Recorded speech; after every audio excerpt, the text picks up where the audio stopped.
En la tierra seca de Uz, donde el viento cortaba las montañas con la furia de los siglos y las caravanas dejaban huellas en el polvo como cicatrices en el desierto, vivía un hombre llamado Job. Era un tiempo en que los pastores conocían el cielo por las estrellas y los reyes temían el nombre de los justos más que el filo de la espada. Job era uno de estos hombres. Dueño de vastas tierras e incontables rebaños, su casa era una fortaleza de armonía y su palabra era ley entre los siervos. Sus vecinos le respetaban no solo por su riqueza, sino por la forma en que miraba a los ojos de todos, como si viera más allá del rostro, como si viera el alma. Tenía 7 hijos, 3 hijas y una rutina marcada por fiestas, sacrificios, oraciones y silencio por la noche. Era un hombre que se tomaba la vida en serio, sobre todo ante Dios. Todo en él parecía inquebrantable, pero la estabilidad, como un castillo de arena, a veces solo existe hasta la primera ola. Aquella mañana, el sol salía perezosamente, oculto por espesas nubes, como si presintiera lo que estaba por venir. Job ya se había levantado antes del amanecer, como de costumbre. Había rezado en silencio, con las manos callosas apoyadas en las rodillas, el rostro vuelto hacia el este, donde el cielo se teñía de cobre y sangre. Sus hijos habían festejado la noche anterior y, como siempre, ofrecía holocaustos por cada uno de ellos, si solo hubieran pecado de pensamiento. Decía, no se daba cuenta de que en ese mismo momento, mucho más allá del alcance de su fe, su nombre estaba siendo pronunciado ante Dios mismo. No por un ángel, sino por aquel cuya presencia hacía pesado el aire, el acusador. Y lo que se decía no era una oración, sino un desafío, una prueba, una apuesta que sellaría el día más ordinario de la vida de Job, como el comienzo de una caída irreversible. La noticia llegó con el tropiezo apresurado de un criado, con los ojos abiertos como los de quien ha visto el infierno abrir la boca. Apenas recobró el aliento antes de decir que los sabeos habían atacado, llevándose todos los bueyes y asnos y matando a los jornaleros a golpes secos y despiadados. Job aún estaba procesando la primera frase cuando otro criado entró corriendo, sudando frío, diciendo que había caído fuego del cielo, de Dios, dijo con voz avergonzada, y consumido ovejas y pastores en un relámpago que convirtió la llanura en cenizas. Los informes se sucedían como flechas lanzadas de la nada. Los caldeos invadieron en 3 bandas, se llevaron los camellos, mataron a los criados. La casa del hijo mayor, donde estaban reunidos sus hijos, se derrumbó con la fuerza de un viento que parecía escupido por un gigante invisible. Ninguno de ellos sobrevivió. Job lo escuchó todo sin poder respirar profundamente. Era como si cada palabra le robara un poco de aire, un poco de tierra, un poco de sí mismo. En ese instante, el tiempo no se detuvo. Al contrario, pareció acelerarse, haciéndolo girar todo como en un torbellino. Job se arrancó la capa con una lentitud inconsciente, como quien se arranca no solo la ropa, sino su propia identidad. Se llevó las manos a la cara, se arrancó los paños de la cabeza, hasta que solo quedó su piel desnuda, expuesta al polvo. Cayó de rodillas, pero no gritó. La tierra parecía latir bajo él, fría, indiferente. Y entonces, en medio de la tragedia, pronunció palabras que desafiaban la lógica del dolor. Desnudo salí del vientre de mi madre, y desnudo volveré a él. El Señor ha dado, el Señor ha quitado. Bendito sea el nombre del Señor. No sabía si lo decía por fe o por desesperación. El silencio que siguió fue más aterrador que los gritos de los sirvientes. No hubo truenos, no hubo respuesta. Solo el sonido de la respiración entrecortada de un hombre que lo había perdido todo menos la fe, aunque ésta empezara a flaquear en la oscuridad. Los días que siguieron parecían no tener horas. El sol salía y se ponía sin que nadie se diera cuenta, como un visitante inoportuno que insiste en volver. Job recorría la casa vacía, tocando las paredes como si buscara algo que se hubiera perdido entre las sombras. Las habitaciones de sus hijos estaban intactas, oliendo a perfume viejo, a risas que nunca volverían. A veces esperaba oír pasos en el pasillo, una llamada a lo lejos, cualquier señal de vida, pero todo era silencio, el tipo de silencio que pesa sobre los hombros. Los criados que quedaban caminaban con la cabeza gacha, temerosos incluso de respirar en voz alta. Ninguno de ellos sabía qué decir y Job tampoco pedía palabras. Se limitaba a caminar, a veces en círculos, a veces hacia ninguna parte, con una mirada que siempre parecía estar fija en algo que nadie más podía ver. Fue en una mañana despejada cuando su piel empezó a arder. Primero, un ligero picor en el brazo. Luego, aparecieron heridas como ascuas en su carne, una a una, abriéndose en pequeñas llagas que pronto cubrieron todo su cuerpo. Era como si el mal que le había golpeado por fuera hubiera decidido ahora vivir dentro de él. No había explicación médica ni cura que lo aliviara. Job empezó a sentarse sobre cenizas, utilizando fragmentos de cerámica para rascarse la piel en busca de alivio, pero lo único que encontró fue sangre y dolor. Su mujer, antes tan presente, ahora le miraba como a un extraño. ¿Aún conservas tu integridad? Maldice a Dios y muérete. Sus palabras cayeron como piedras sobre su pecho ya agrietado. No respondió inmediatamente. Se limitó a mirarla a los ojos con una mezcla de lástima y asombro, y luego dijo con voz ronca: «Has hablado como un tonto». Pero en su interior empezaba a preguntarse si Dios le seguía escuchando de verdad. La llegada de los tres amigos fue anunciada por pasos lentos y pesados, como si la distancia hasta Uz se midiera en lamentos. Elifaz, el temanita, Bildad, el suita, y Sofar, el naamatita, hombres de prestigio, cada uno con su propia sabiduría moldeada por el tiempo y la tradición. Cuando vieron a Job de lejos, casi no lo reconocieron. El hombre inclinado sobre las cenizas, cubierto de heridas y miseria, era una sombra de lo que había sido. Se rasgaron las vestiduras, se echaron polvo sobre la cabeza y se sentaron con él en el suelo. Durante 7 días y 7 noches no dijeron ni una palabra. Se limitaron a acompañarle en silencio porque se dieron cuenta de que su dolor era demasiado inmenso para cualquier palabra. Y por un breve instante, ese silencio pareció sagrado, un gesto de respeto por la ruina que el tiempo no podía explicar. Pero el silencio no dura para siempre y, como todo lo que permanece demasiado tiempo sin ser dicho, estalla cuando gana voz. Job fue el primero en hablar, no con un simple lamento, sino con una maldición el día de su nacimiento. «Perezca el día en que nací», dijo, con los ojos fijos en el suelo agrietado. Era como si quisiera borrar no solo el dolor, sino toda su existencia. Sus palabras estaban llenas de asombro, desesperación y, sobre todo, incomprensión.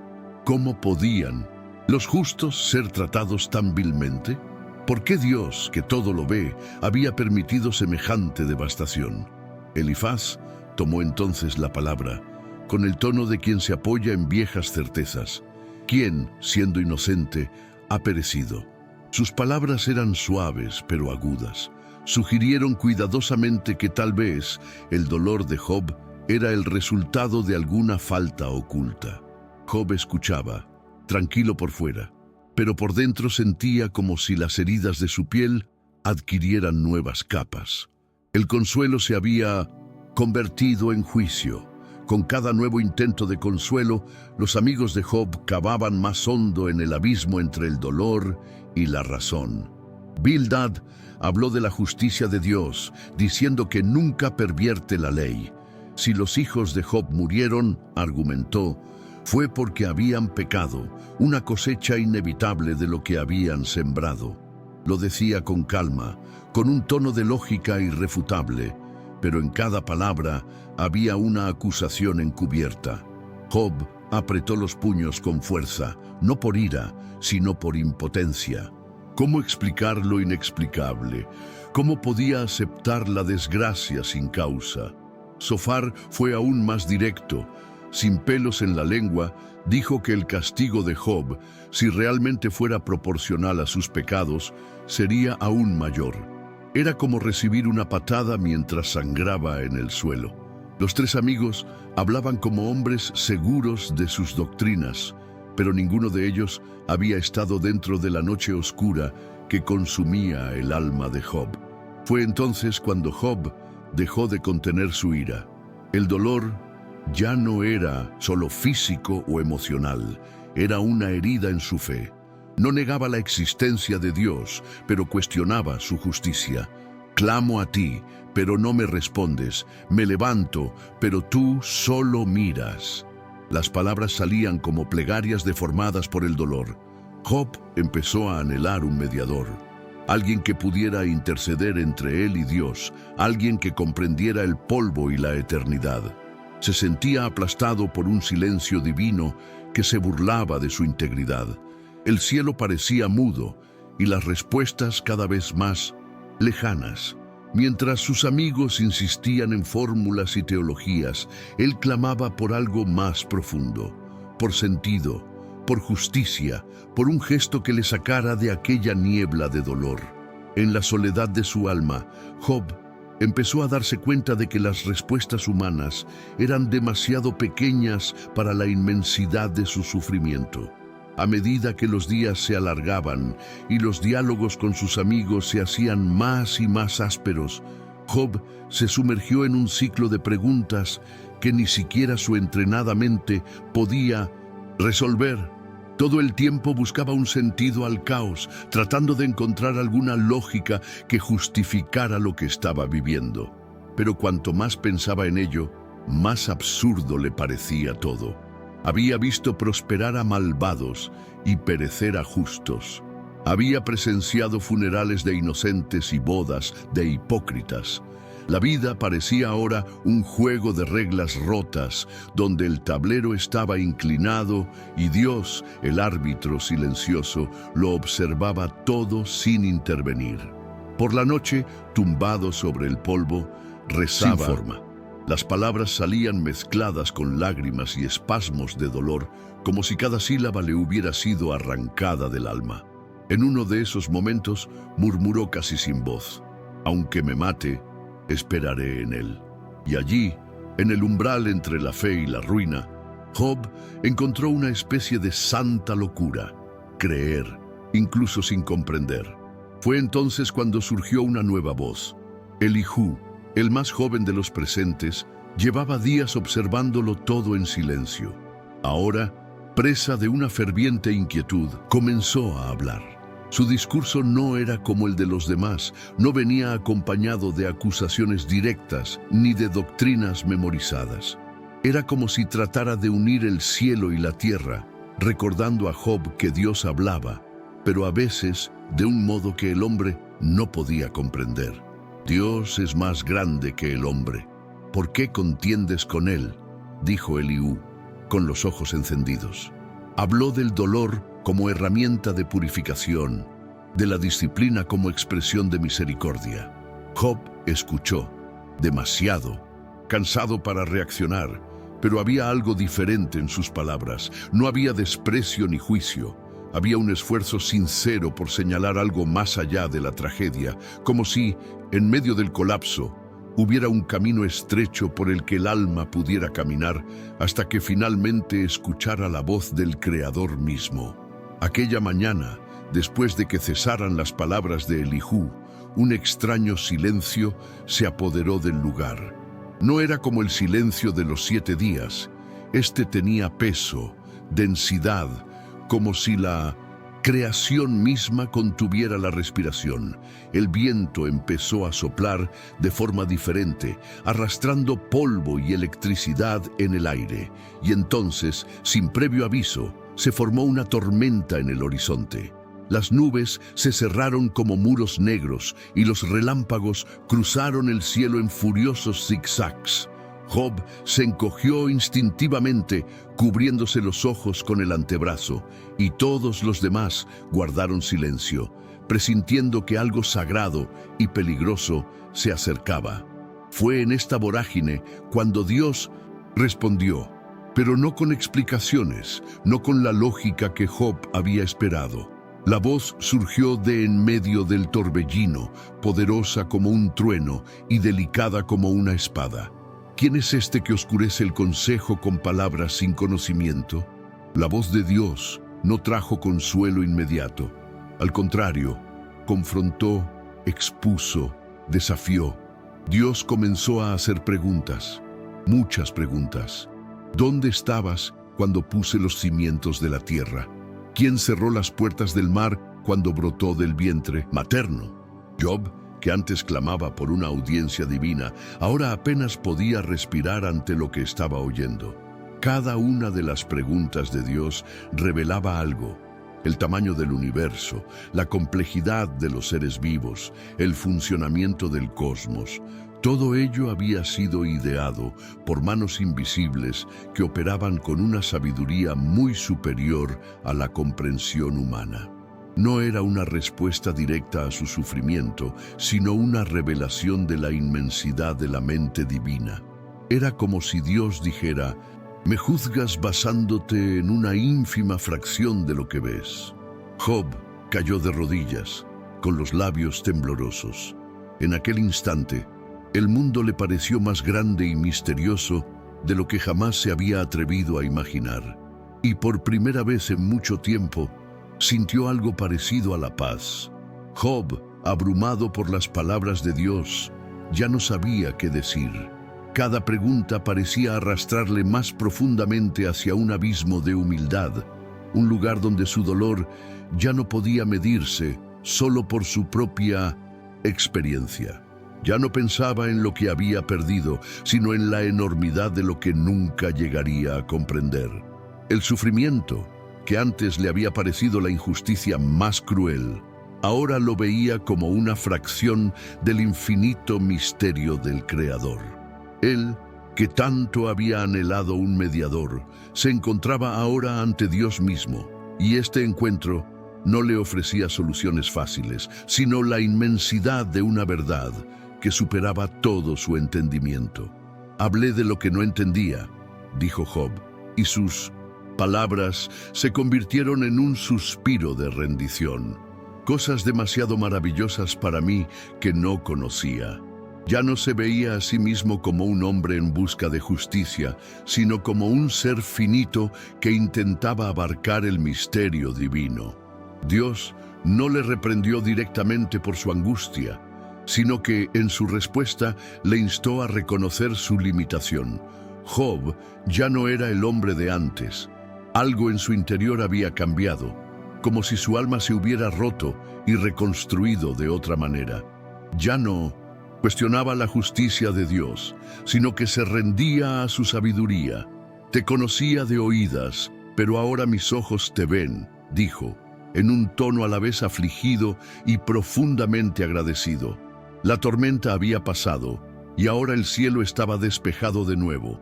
No porque Dios hubiera ofrecido respuestas, sino porque Job comprendió por fin que el silencio de Dios no era un abandono, sino una expresión de su soberanía. No necesitaba entenderlo todo, solo confiar en la grandeza de aquel que crea y sostiene todas las cosas. En su alma se produjo un alivio silencioso, como si una paz profunda empezara a llenar el vacío de tantas preguntas. Dios se dirigió entonces a los amigos de Job. El mensaje fue claro e implacable. Habían hablado imprudentemente, atribuyendo los sufrimientos de Job a pecados que no había cometido. La ira divina no cayó sobre Job, sino sobre aquellos que en su ignorancia habían condenado al justo. Dios les ordenó que ofrecieran sacrificios y que Job rezara por ellos, porque solo a través de la oración de Job serían perdonados. Era como si el sufrimiento de Job hubiera cumplido un propósito superior. no solo una prueba de fe personal, sino también una lección para todos los que le rodeaban. Ya no era un hombre caído, sino alguien que, de forma silenciosa y dolorosa, se había convertido en mediador entre sus amigos y la gracia de Dios. Cuando Job oró por ellos, ocurrió algo transformador. El peso de la pérdida que había soportado durante tanto tiempo comenzó a disiparse poco a poco, como la niebla que se aleja ante el sol naciente. Entonces Dios restauró la fortuna de Job. Sus posesiones, antes arrebatadas, se multiplicaron, y la riqueza que tenía antes de la tragedia fue superada por una prosperidad aún mayor. Pero más importante que los bienes materiales, Job recibió una nueva bendición. Volvió a tener hijos e hijas. Su familia, destruida tan cruelmente, fue reconstruida, y sus nuevas hijas eran tan hermosas que las palabras de su padre hicieron famosas en toda la tierra. Job vivió muchos años después, y lo que antes había sido un hombre marcado por el sufrimiento, se convirtió ahora en un ejemplo de fe y perseverancia. Murió viejo y satisfecho, habiendo visto los frutos de su paciencia y confianza. Su vida, marcada por el dolor y la restauración, se convirtió en un poderoso recordatorio de que, incluso en las horas más oscuras, existe una confianza en Dios que, si se mantiene, puede convertir incluso el peor sufrimiento en una lección de fe. La historia de Job no fue solo una lección para sus amigos o el pueblo de Uz.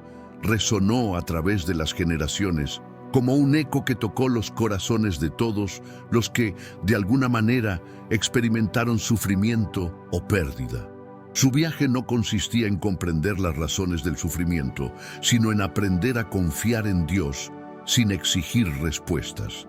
El hombre que antes se encontraba en un mar de preguntas, ahora se sentía en paz con sus propias limitaciones frente a la inmensidad de Dios.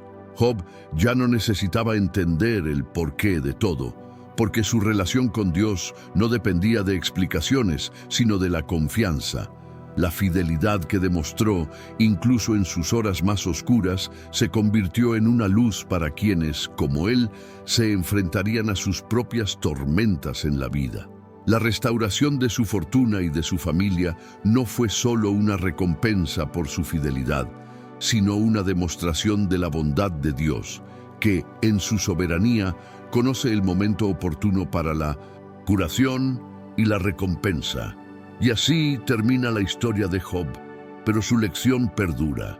No era la promesa de una vida sin sufrimiento, sino la promesa de que, incluso cuando el dolor parece insoportable, hay una gracia que trasciende las circunstancias.